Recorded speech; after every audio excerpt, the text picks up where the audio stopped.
Hi guys, welcome to my YouTube channel. This is just to help me, these videos are just to help me stay consistent, as I am very inconsistent when it comes to studying, and I will be starting from not the beginning because I have an upcoming test and this is just revision.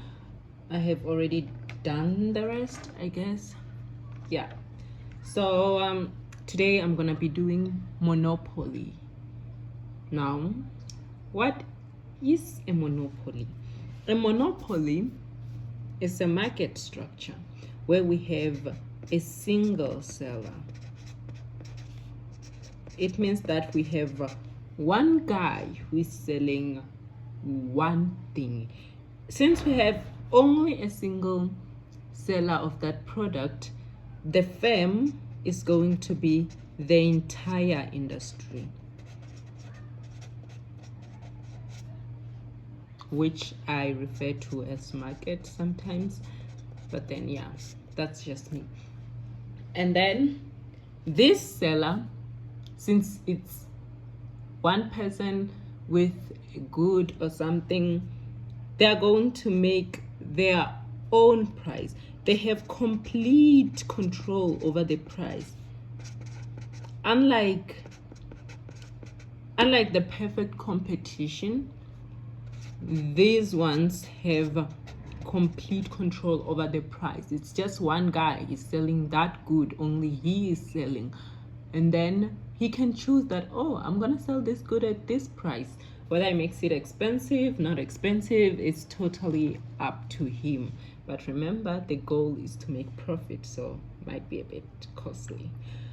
And then this good, the good that they're making, that the guy is making, it's going to be a good with no close substitutes. No close substitutes. So what does that mean?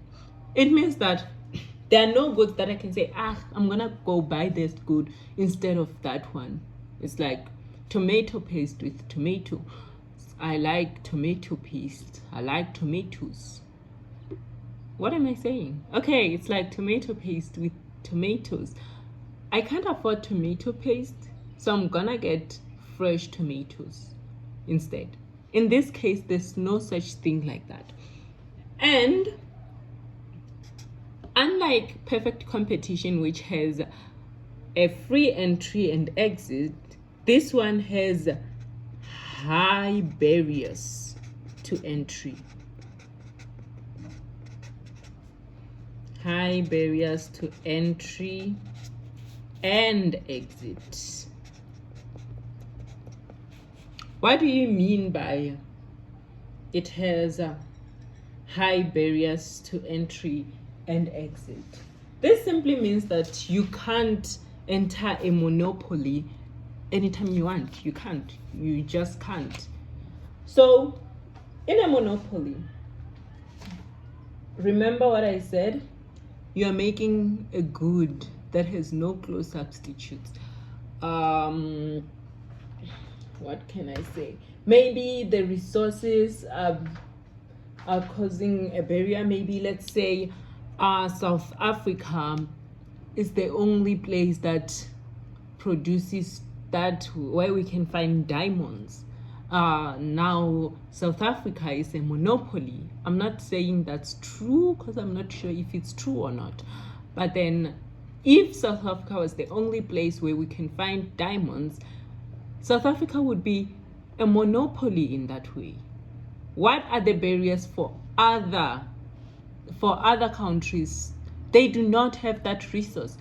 The resources are only found in South Africa. The diamonds are only found in South Africa. Again, I'm not saying that's completely true. That's just a hypothetical state. Let's say Eskom in South Africa. Eskom is the only company that produces electricity. Why? Why doesn't other companies produce electricity? What are the barriers? Maybe they find it too costly to produce that good, or maybe they do not have resources, or they could be legal barrier, like you need license, you need patents and stuff like that. Okay, let's say I need a license to do what? What could be a good example? I need a license to run a hotel in South Africa. Now, it's not easy to obtain that license. It's going to take years and it's going to take a lot of money. I cannot afford it. So that's going to make it very rare to find a hotel in my community, let's say where I live at. It's going to make it rare. So now I'm like, hey, this is a good thing. There are tourists that come here. So if I open a hotel, it's gonna be cool. So I work hard, get that license, open my hotel, make up prices, make a good profit. And now my sister's like, hey, that's a good business. I want to get in. But then she realizes that she has to get a license too. And that's a bit costly. And after that, it's gonna be a lot more costly to start up that hotel and stuff. So she decides not to do it. In the end, I still monopolize the market. Okay, now let's talk about where monopolies come from. Sources of a monopoly. Sources of a monopoly. One, as I've mentioned, legal barriers. With barriers, it doesn't exactly have to be legal. It could be environmental barriers and stuff. But then legal barriers. Let's say the one I made right now, licenses. Let's say you need a license like SABC. SABC, it's a South African company, entertainment company. So how does SABC work? You need a license to run that company, and it's not easy to obtain. It's just the thing I explained already. Now let's move on. And then we have control over important inputs.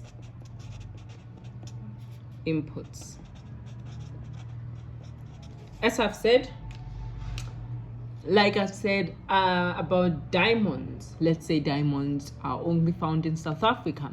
So what does this mean? If I want to make jewelry that's from diamonds, I want to make something from that diamond, maybe, yeah.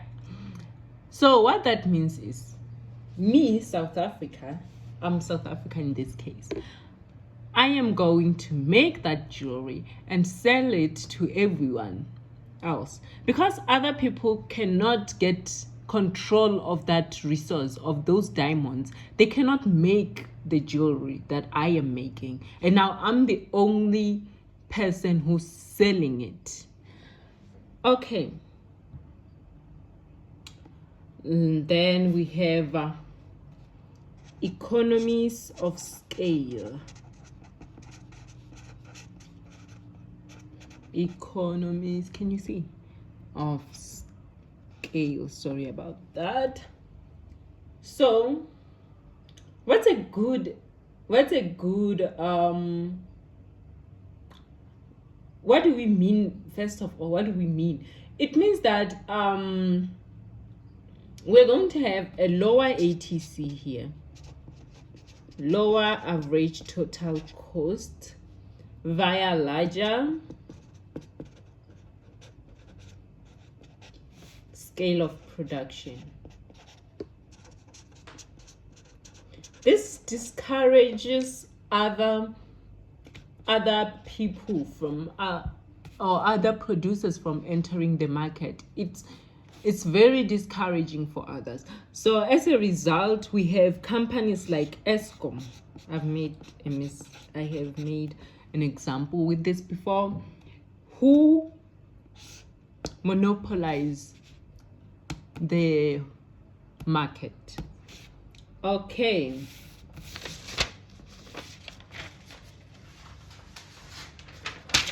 Now let's talk about profit maximization. As I've already mentioned, that they will want to maximize profit. Oh, I am sorry about this. My something is wrong here. Oh, there we go.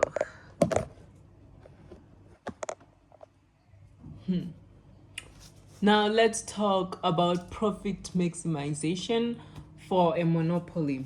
As we know, the main goal is to maximize profit. Profit maximization. Is that how you write it? There's an I right there. There's the profit maximization. And then remember what I said about the monopoly controlling the prices. So monopoly, it makes its own prices. Price maker, unlike perfect competition, which gets its price from the market. So what does that mean? So in this thing, we also mentioned that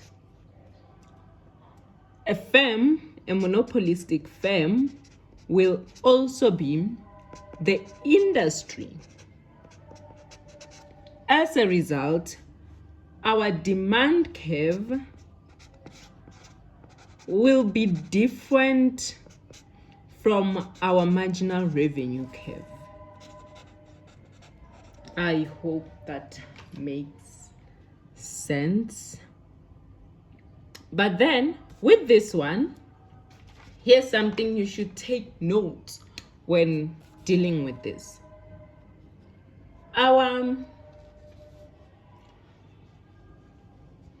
For monopoly, demand is going to lies above marginal revenue curve. Demand curve, I mean. The demand curve is going to lie above the marginal revenue curve. Now, what does that mean? It means that we're going to have, that's our demand curve. Oh, you can't see. We're going to have our demand curve. It's going to be somewhere here. Our marginal revenue is going to be somewhere here, our marginal revenue curve. And now let's continue. And then also, our demand curve is going to have the same origin. Demand curve will have same origin as marginal revenue curve. But remember, they are not equal. They just have the same revenue. Yeah, so it's going to come from here somewhere. Oh, I shouldn't have shaded that part, but you get the idea. And then we are going to have marginal revenue slope is going to be twice the slope of our demand curve. So demand curve slope, which is twice, sorry. So we're going to have something like this at the end. Our demand curve lies above the marginal revenue curve. This is our demand curve, but our marginal revenue curve is going to have the same origin as our demand curve. So we're going to have something like this, MR. This, if this has a slope of 1, this one is going to have a slope of 2, as this one has twice the slope of that one. Alrighty. Now,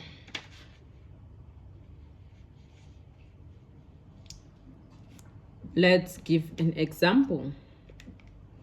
Okay, example of this scenario will be, we have a demand function which is P equals to 800 minus 2Q. What will our marginal revenue function be? It's going to be MR equals to 800, same intercept, minus 4Q.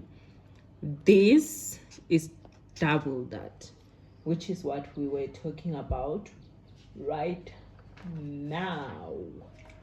Yay! Okay, now let's move on. Oh, I didn't draw the graphs.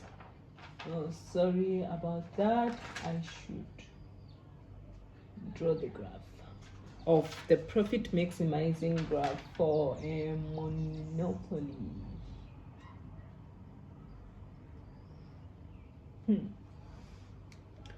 Let's draw the monopoly graph.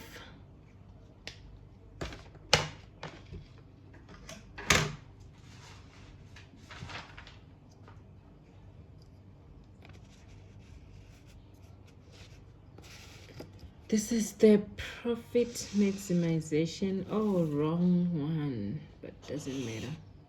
This is the profit maximization graph for a monopoly. Can you see? I can see now. We are going to have our demand function. This is going to be a demand function, D. And then we're also going to have our marginal revenue function, MR. Oh, label the axis. We're going to have quantity and price or cost. Those are your axes. And now we are going to have our marginal cost function. Marginal cost function, MC. There we go. And then remember, our goal is to maximize profit. So where will we maximize our profit? We will maximize our profit where marginal cost equals to marginal revenue. That's where. So here is our profit maximization point. So we are going to produce this amount of quantity. And then, but here is the thing. We are not going to sell at this price. That's just our marginal cost. This is going to be our marginal cost price. We are going, as a monopoly, we can set our own price. And we're going to set our price where demand is there. And then that is the price we are going to charge. Nice, right? Very nice. Now, because we are going to charge that much price, we are not going to have a productive efficiency. A monopoly is productive inefficient. Reason being, We are not producing where price equals to marginal cost. Our price is greater than our marginal cost. Therefore, we have production inefficiency. Inefficiency. How do you spell inefficiency? There it goes. Therefore, we're going to have a production inefficiency. Well, how about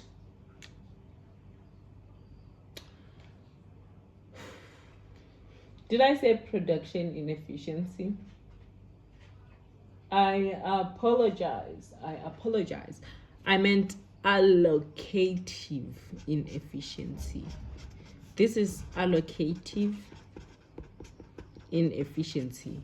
If we were talking about production inefficiency, then we would talk about producing at minimum ATC, which is also true for a monopoly.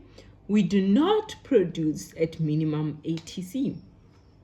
Let's say our ATC is this here. ATC. I'm just making that one up. And then here we go monopoly. Now this space from the price until ATC is going to be our profit. That is the profit of the monopoly. See how much it is? It's very big. But now, since we are producing at this ATC, we're going to be productive inefficient. It is production inefficient. Reason being, we are not producing where at lowest ATC, average total cost, not producing at lowest average total cost. And now there we go. That is our profit maximization graph for a monopoly, and that's what happened. That's what's up. Yeah, the ATC can be anywhere. It can be there. Remember, a monopoly does not aim to minimize cost. It aims to maximize profit. So that's our goal. We don't care if our cost is at a minimum or not. We care about profit. Yay! All right.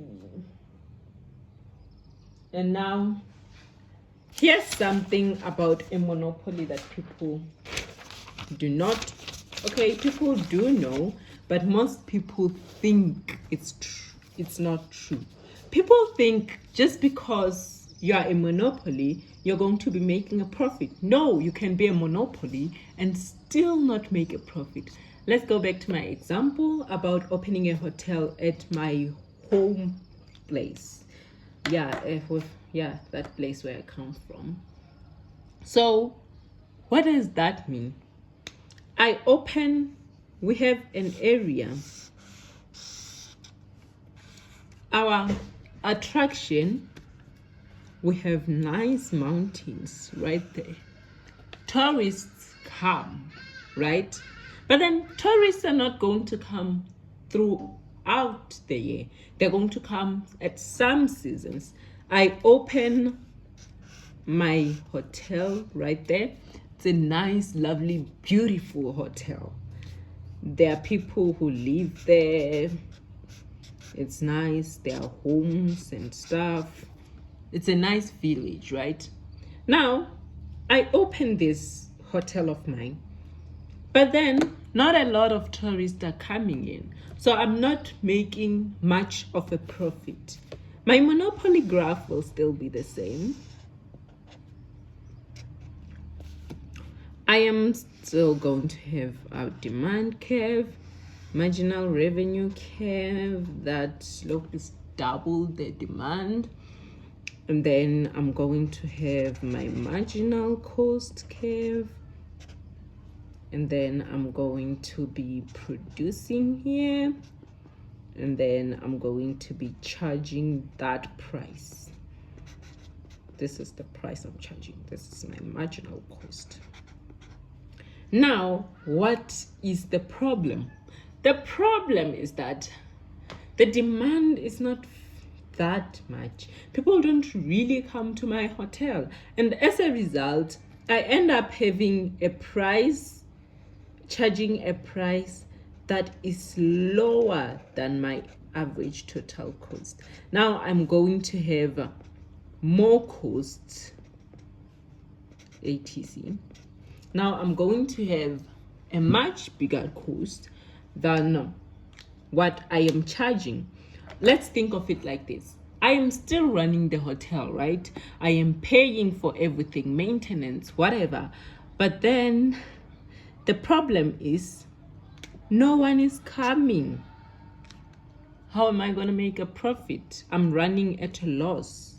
So I'm going to be generating a negative profit, which is a loss. Because remember, we calculate profit by saying price minus average total cost times Q. Now, if price is less than average total cost, we're going to be left with a negative answer, which is a loss. This is how much loss I am making. Just because I'm a monopoly does not mean I am making a profit. Now, marginal revenue. We've talked about marginal revenue, the slope, and everything. Now let's talk about marginal revenue and elasticity. We know what elasticity is right here. We know. Here's the thing. The less elastic demand is with respect to price, the more price will exceed marginal revenue. That's the relationship. So the less elastic demand, that's not how you spell elastic, man. The less elastic demand is with respect to price, the more price will exceed marginal revenue. So let's go. How do we calculate this? We're going to say marginal revenue equals to price times 1 minus 1 over absolute value of elasticity of demand. So whatever you have here, it cannot be negative because we're putting it in absolute values. You get it? Oh yeah, I get it, girl. Okay. Now, here's the catch, right?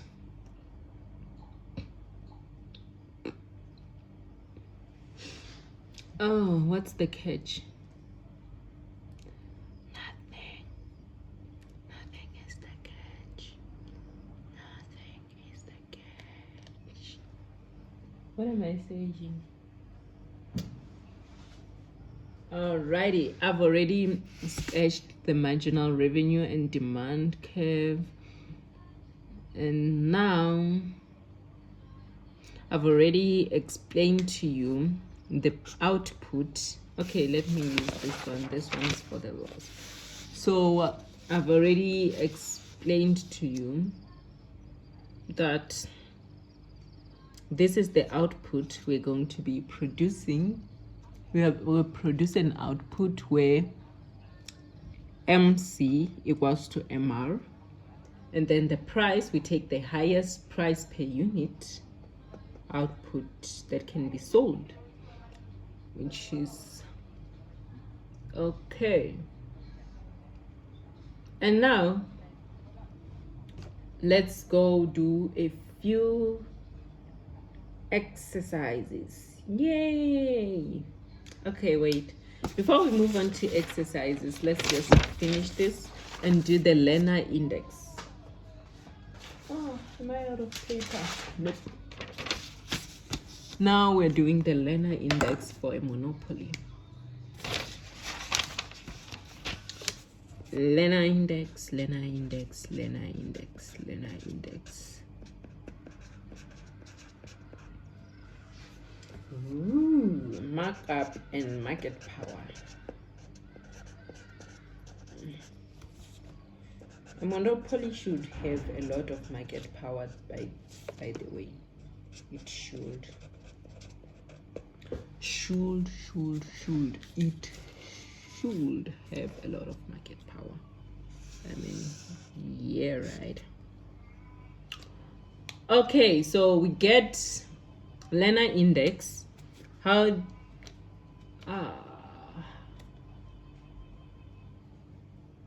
our learner index is going to be, I'm going to write LI for learner index.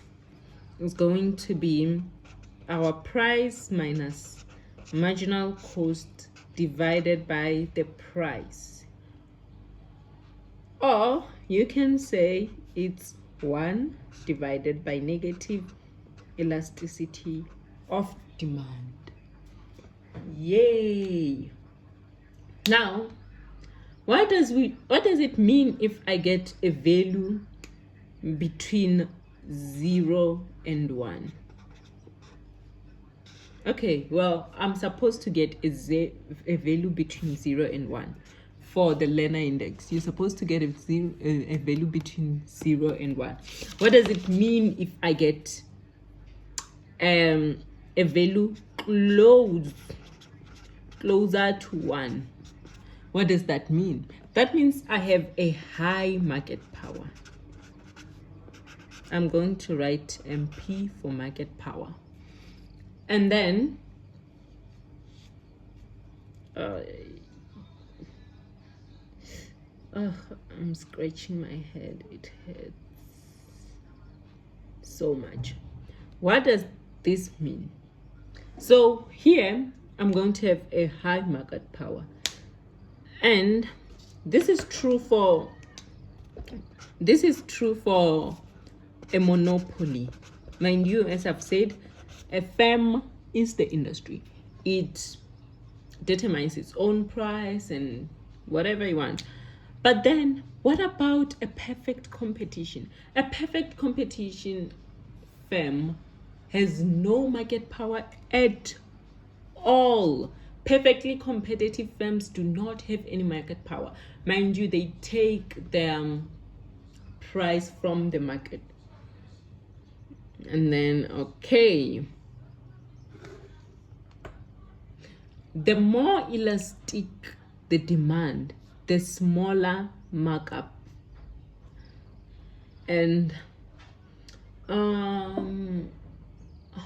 do I explain this? Okay, so let's say we have an elasticity demand of -2, right? Okay, we have, let me explain that. ED equals to -2. That's what we have. And then we have a profit maximizing markup of half. Now, what does that mean? It means that our profit maximizing price is 2 times the MC. That's what we mean. And now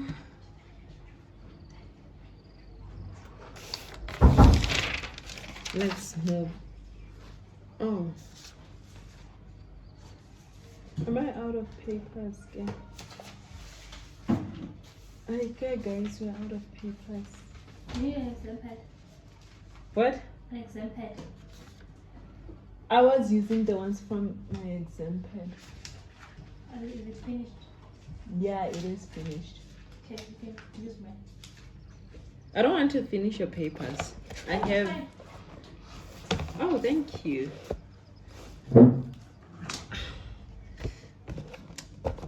My roommate loves you guys. Okay.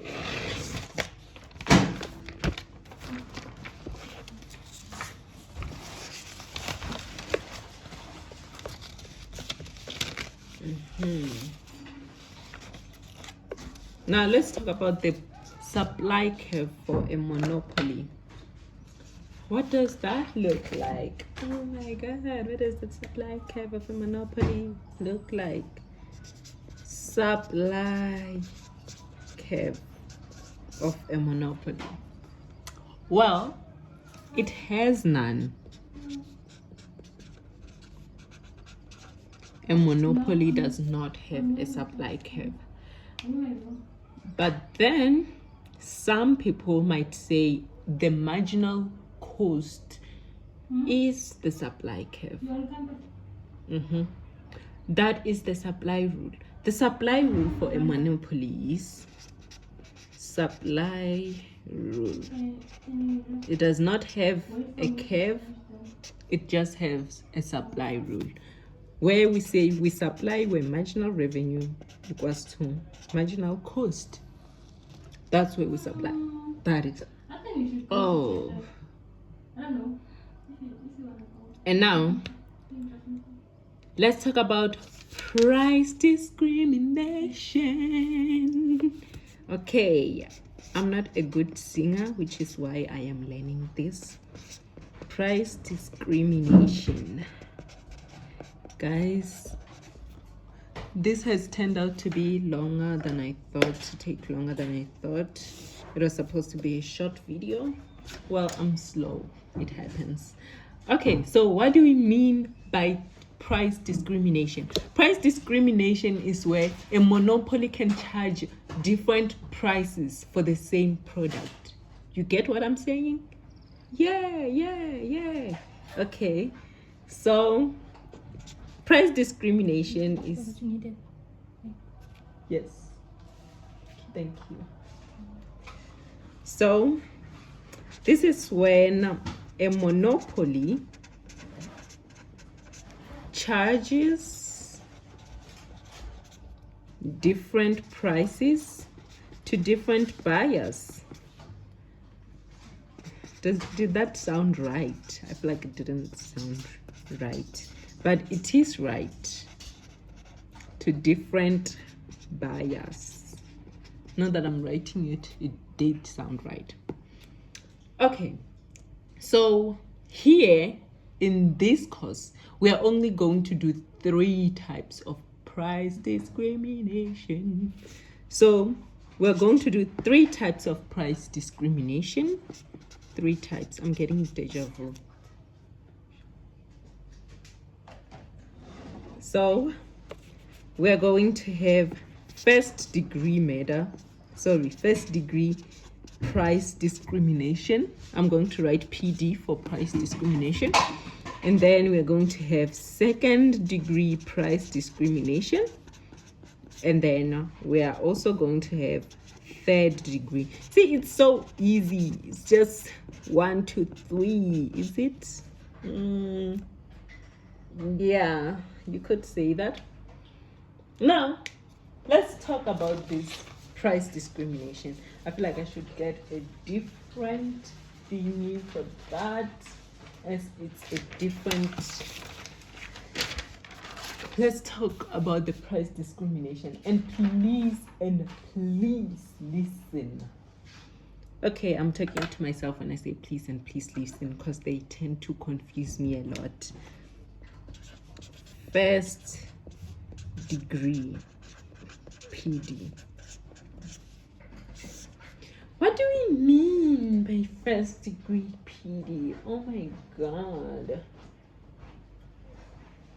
You can. Thank you. Okay.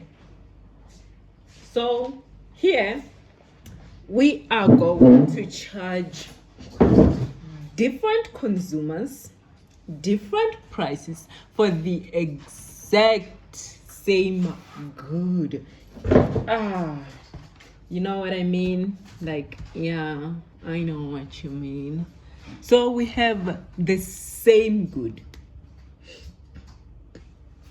but then we charge different consumers or buyers, whatever word you want to use, different prices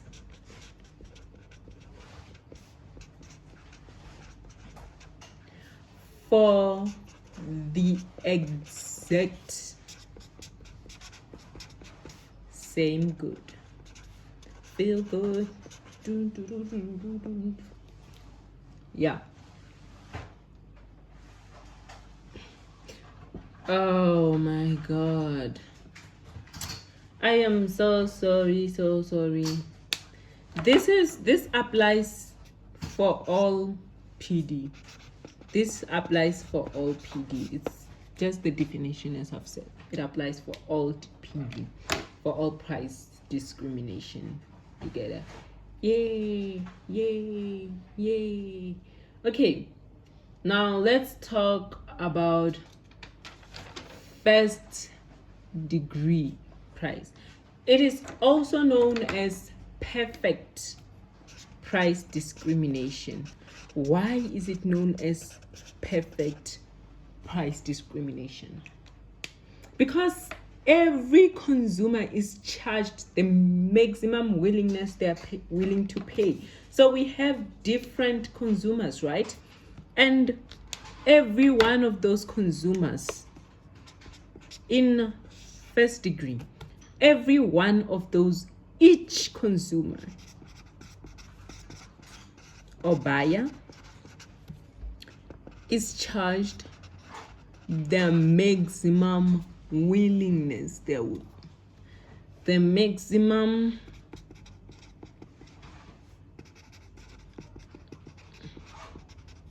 willingness to pay.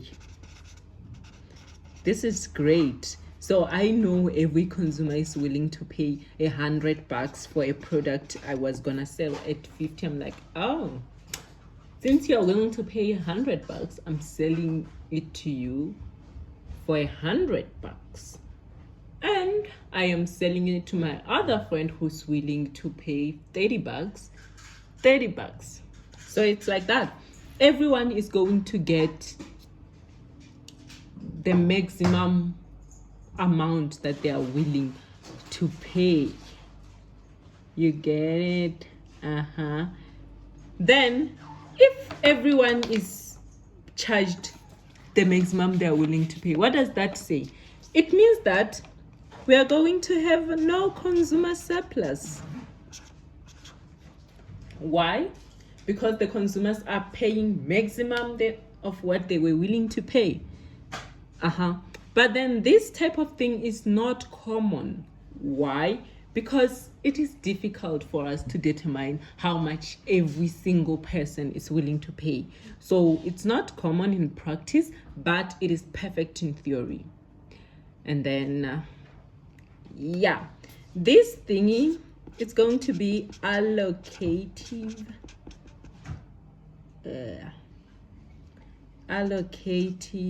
efficient.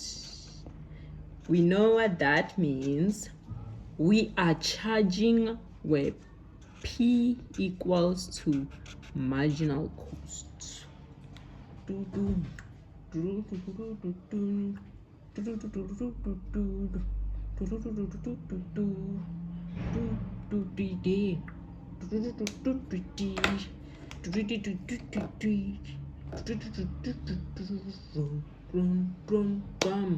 Okay, I should stop singing and draw the graph. I think I just lost my ruler, guys. Yeah. Now let's illustrate all this in a graph. Oh, yeah. Okay.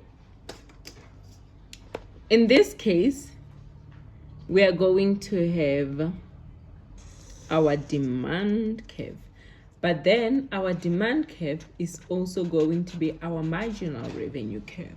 Just like on a perfect competition, except this one isn't a horizontal demand curve. This one has a negative slope. Now, we have our marginal cost curve. This is our marginal cost curve. I'm going to show this to you right now. So, well, I'm gonna show this to you. So, remember what I said?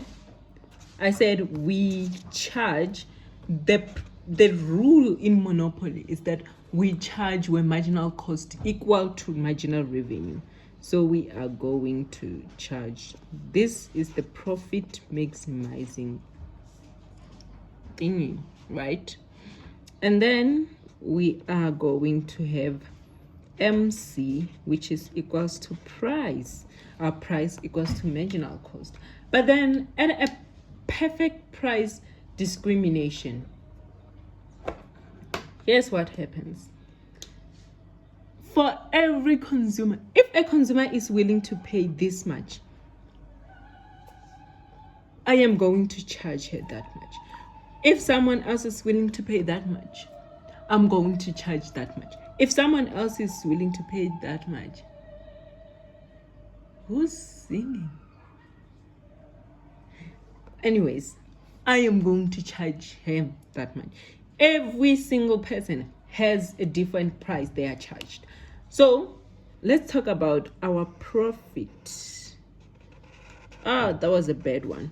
Let's say this is the minimum cost. Wow, that was a bad one. Our average total cost. So our profit, here we go. So you might say, profit is this space, right? No, you're wrong. You're wrong.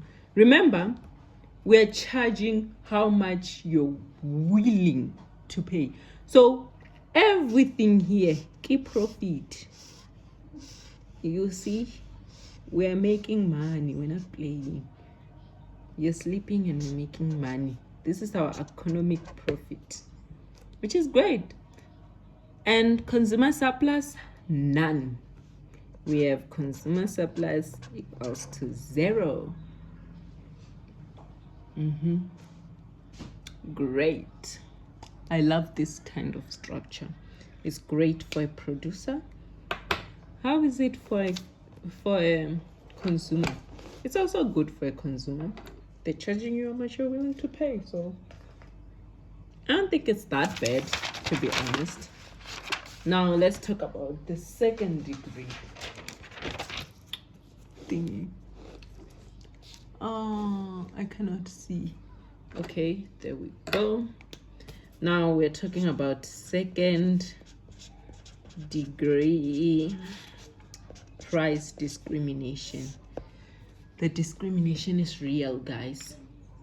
So here we discriminate based on quantity or volume of goods you are buying. So if you're going to buy in bulk, we'll charge you less than a person who is buying a single product.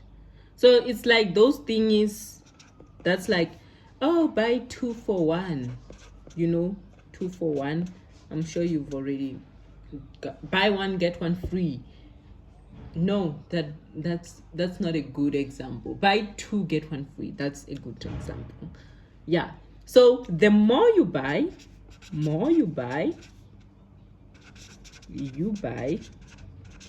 less you pay. The less you pay, you pay. So as a consumer, I'm like, oh, I am selling my phones. I am selling iPhones. WhatsApp me, DM for price. One iPhone 13 is 5,000 rands. That's cheap, right?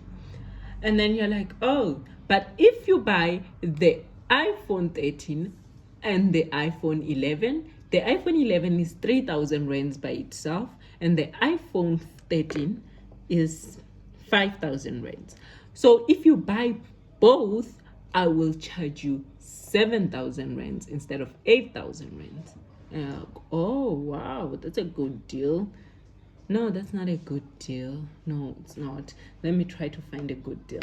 So I'm like, if you buy two iPhone 13s, I will charge you 7,000 rands instead of 10,000 rands. And I'm like, oh, I'm saving 3,000 rands. I can get groceries with that money or something. And I'm like, yeah. You know what? Let's do it. So here is our graph. It is also allocative efficient. It is also allocative efficient, just so you know. Why? Our demand is still equals to marginal revenue. And we produce where marginal cost equals to marginal revenue. So everywhere here, it's marginal revenue. Everywhere that goes is that. So yeah. It is also allocative efficient. I hope that makes sense, because I just said some stuff and now I'm starting to think it doesn't make sense. Now let's say we're selling this product, and then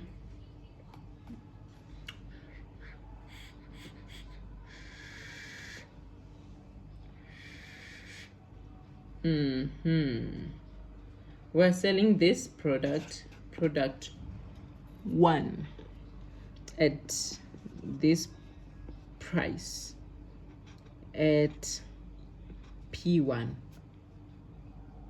You get me? That is the product we are selling. And then we're like, oh, but we have a deal for you. If you buy Q2, you're going to pay P2. That's not exactly a deal. Let's say we are selling Q2 at P2, but if you buy Q1, you're going to pay P1, which is less than P1, which is less than P2. And then this one is the original price, and this one is the deal price. Let's call it the deal price, because that's me, you know. Yeah. Okay, so we have our original price and our deal price, and then we're like, oh, what's our original revenue? This is the original revenue we made.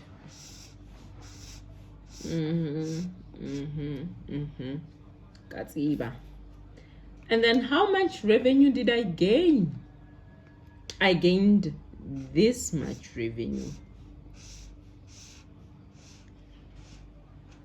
And now the total revenue I made is this much revenue.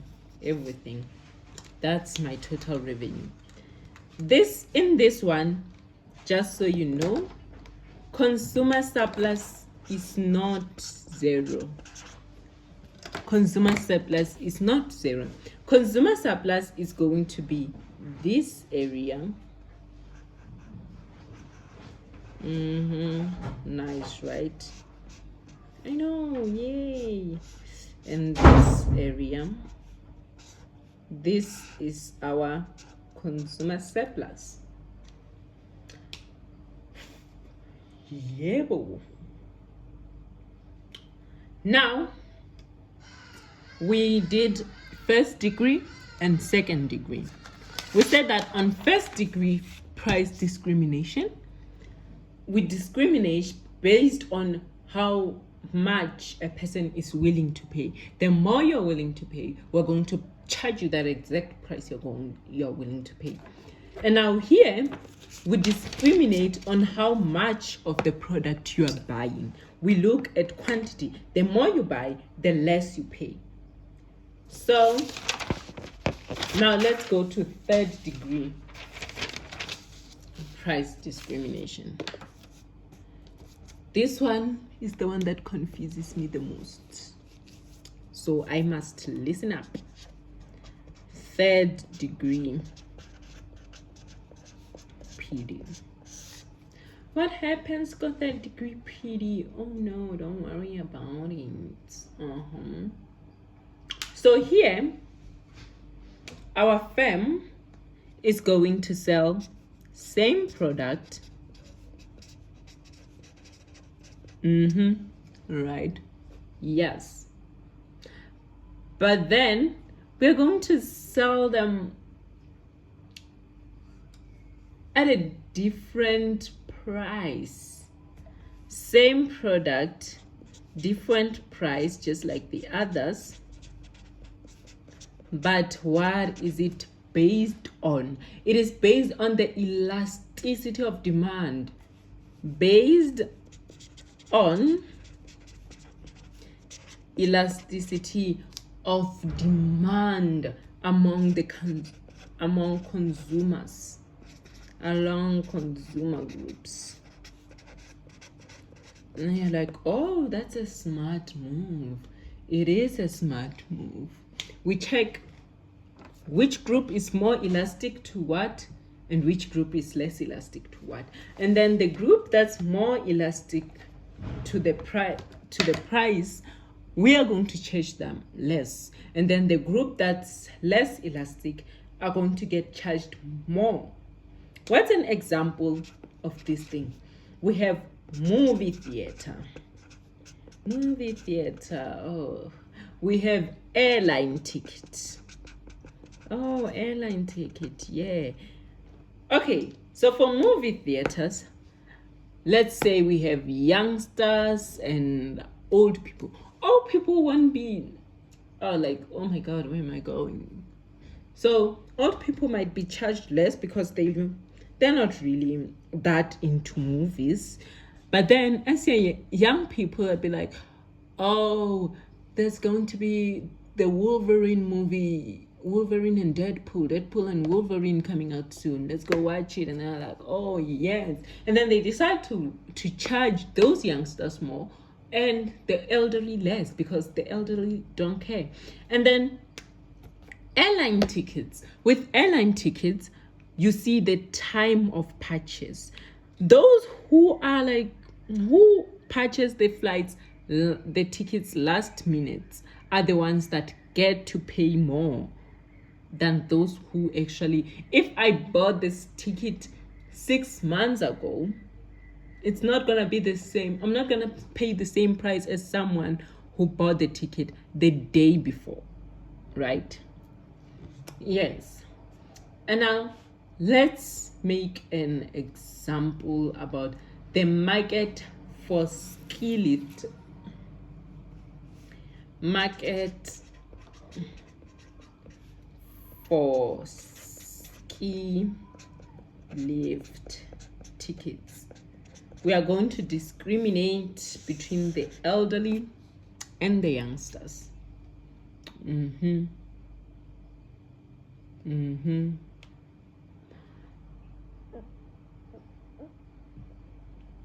am sorry. So the teens are going to be more elastic, and the adults less elastic to ski lift. I mean, teens have better things to do. They're not really into that thing, right? Oh yeah. Now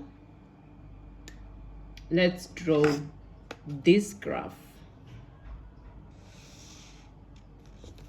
But this one you need to pay attention to, because there's a lot going on here. So we are going to have the demand. I'm starting with the adults, guys. The adults are more inelastic, so it's going to be more that slope. These are the adults. Demand for adults is DA. Like, you know, DA. Here our marginal revenue is not equals to demand. So we are going to have our marginal revenue, adults, MRA. Can you see everything? No. There we go. Marginal revenue, adults. And then we are going soon and very soon. We are going to see the king. Woo! Soon and very soon. We are going to see soon and very soon. Okay. And then we have our marginal. Okay, I should write this in black. Marginal costs. It's the same for both adults and teens. This is the marginal cost curve. Now, this is the quantity and the price for adults. This is going price for adults. Adults are less elastic, remember? That's the price we're going to charge them, because they are, and the quantity for adults. Now, let's talk about the teens. For teens, we are going to have a more elastic demand curve. Elastic demand curve. This is the demand curve for teens, DT. And then our marginal revenue curve, it is also marginal revenue teens. Isn't this great? Yes, it is, honey. Yes, it is. And now this is going to be the quantity and the price for the teens. See, the teens are more inelastic to the price change of the ski lift than the adults. So the ones that are more elastic are charged more. The adults will get charged more because they are more elastic to the price than teens are. So you get it, right? Oh yeah, I get it. This is so easy. Oh, I get it. Yes, I get it too. I also get it. Okay, let's have an example that will make this thing understandable, I guess, more understandable. Oh, I ran out of paper again, so we're gonna need more paper.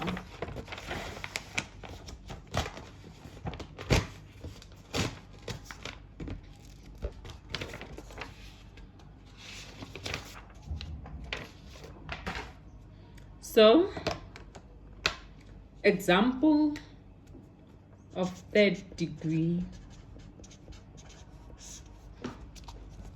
This is the example of third degree thing. So we are given demand curve 1, where P1 equals to 100 minus Q1. And marginal revenue, MR1,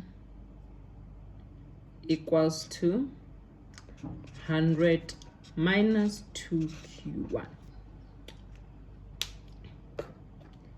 And then we have P2. This is for demand curve 2. Oh, this is D, guys. Equals to, can you see? Yeah. Equals to 200 minus Q2. And our marginal revenue 2 is going to be equals to 200 minus 2Q2. You can find these without it being given. You can find that one. And then we have our marginal cost equals to 20. Now, this is the purple one is for market 1. And the pink one is for market 2. Now, oh yeah, let's talk about market 1. Market 1 is more inelastic to this product. We have market 1, which is more inelastic to the product we're selling. Hopefully you can see it. Market 1 is more inelastic to this product, whatever it is. This is just an example. P or cost, and then we have quantity. Now we need to find our demand curve is going to have an intersect at x equals to, at y equals to 100. That is my demand curve, and then it's going to go down. It's about to go down.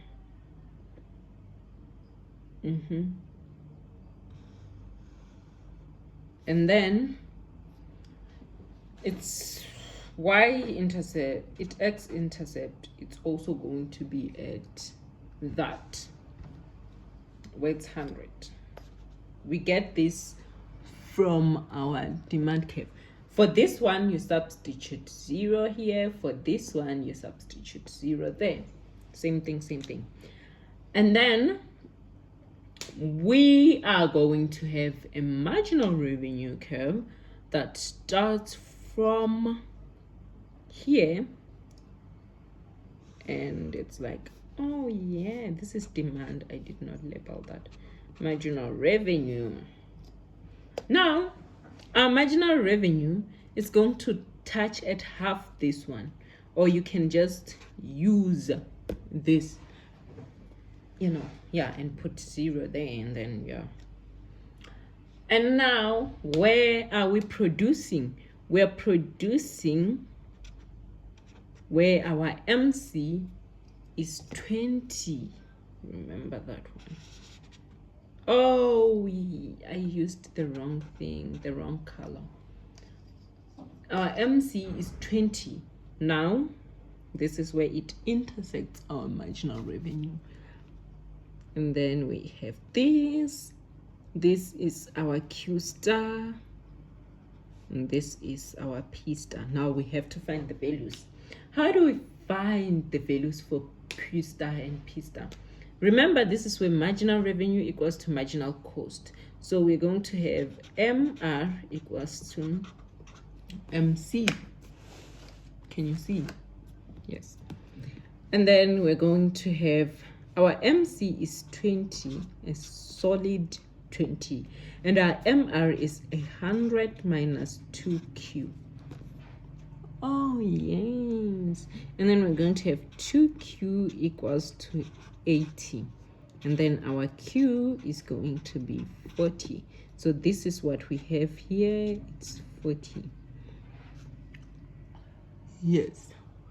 And then to find our price, we go to the demand curve. P equals to 100 minus Q.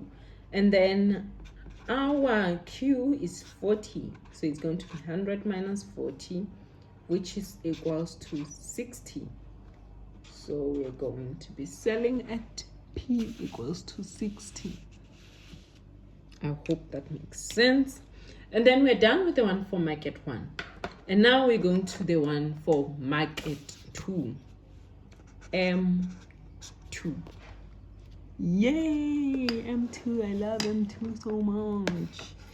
Yeah, me too, honey. Me too. I don't love M2 that much. But yeah. And then I think I made them too close, but that's because I don't have that much space. But then yeah, this is the one for market 2. We're going to have quantity, price, or cost. Oh, and then let's start with our demand curve again.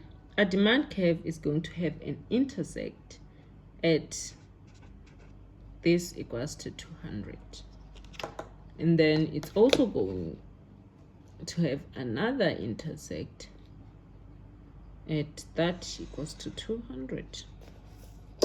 Isn't that great? This is our demand curve for market 2. And then our marginal revenue curve is going to start from here and go down. It's about to go down. Marginal revenue, it's going to intersect at 100. Isn't that nice? Yes, it is, honey. Yes, it is. Now, our marginal cost, it's still 20. Remember, it's 20. And then at 20, we are gonna have, drum roll please, our marginal cost. Oh my god, I did not expect that. There we go. And then from this, we can find our Q. Oh yeah, this is where we are going to produce, and this is the price we are going to charge. Now to find it, you know the drill. It's MC equals to MR, 20 equals to 200 minus 2Q, and then we have 2Q equals to 180, and then Q will be equal to 90. So here we're going to have 90. And now to find our price is going to be price equals to 200 minus, and then we substitute the 90, and then we get 110. 110. We're born.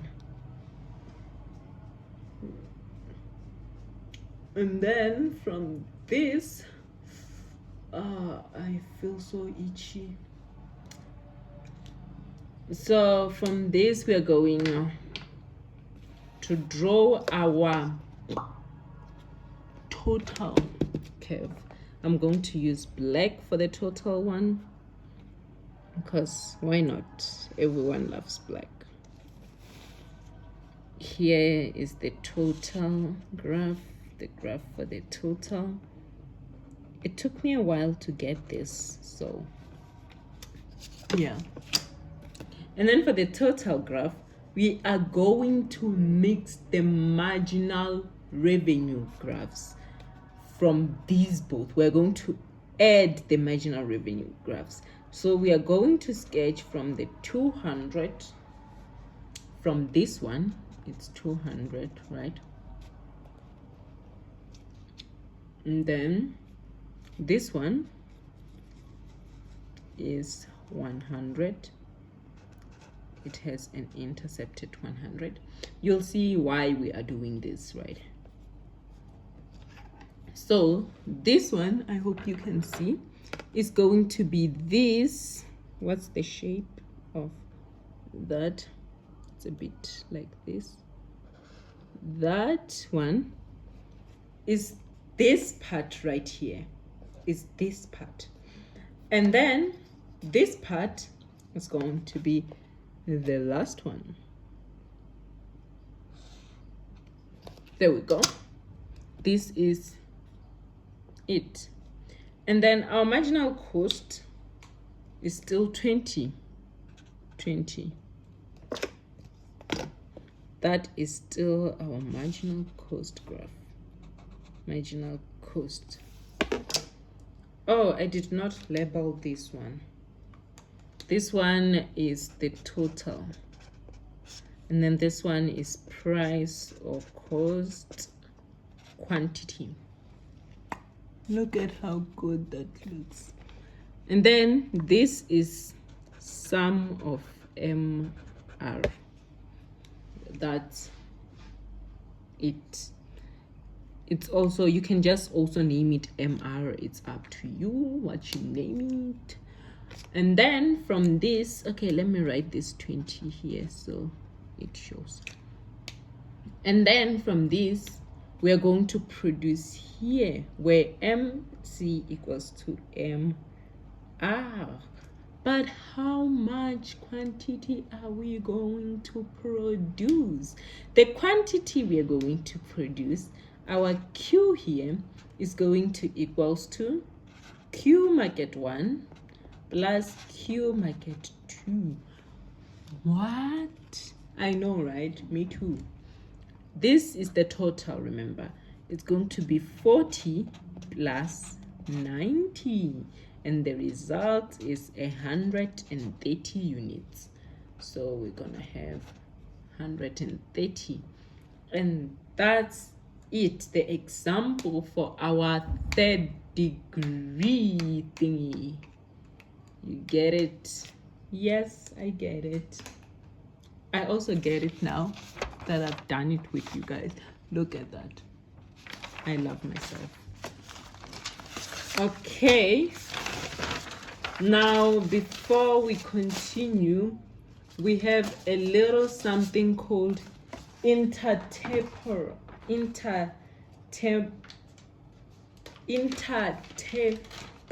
Yo, what's it called, Belly? Because this is coming from my head now. I'm just saying this from my head. Intertemporal PD. Intertemporal. Is it tempo or tepo? Let me check. It's temporal. Intertemporal PD. English, guys. English. Sehua English. Okay, so what's intertemporal PD? So it just means that the prices will differ in the short run and the long run. What? Yes. We are going to charge different prices in the short run and long run. Just like the movie thingy, movie theater thingy, you know. When we're premiere screening, and then we're like, oh, for the screening I'm going to charge you $100, and then you're like, oh, but I really want to watch this movie. I've waited for 2 years for this movie, and now it's finally here. I can go watch it. I'm not waiting. And then there's also that guy who's like, I'm gonna wait for like a month or two for the price to go down. That's it. In the short run, we are charging you more, and then in the long run, we're charging you a lot. So it helps to be patient, guys. Be patient, but I'm not. So yeah. So the prices, they differ. Oh, and this is a type of third degree. This is a type of third degree PD. It is. Prices differ over the short run and long run. I'm just going to write SR and LR because I am lazy to write. That's just me though. And then, what does this mean? As I've said, in the short run, I'm going to charge you more. This is elastic. Inelastic, I mean. It's inelastic.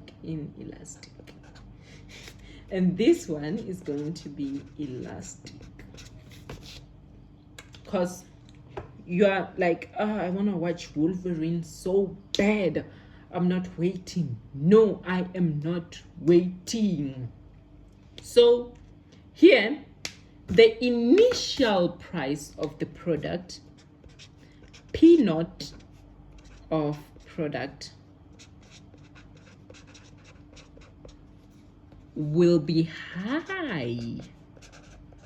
Hi guys, hello, how are you doing? Will be high. This is for consumers with inelastic demand. Remember, it's still part of third degree, so yeah. And then it will be lower over time, and price will lower over time. Yeah, when the scary movie was released, I don't know what happened. I haven't even watched the scary movie, but I'm sure that the price was high at first, and then when time went by, it wasn't high anymore, and it's like, oh my god. Okay, now example of this are like your iPhone. Yes, when the iPhone 16 was released, you're like, oh, I want to buy the iPhone 16. Yes, I'm gonna flex to my friends. And then you buy it at a high price at like 16,000. And then you buy it, and then there's me waiting for it later on, and I'm like, I'm gonna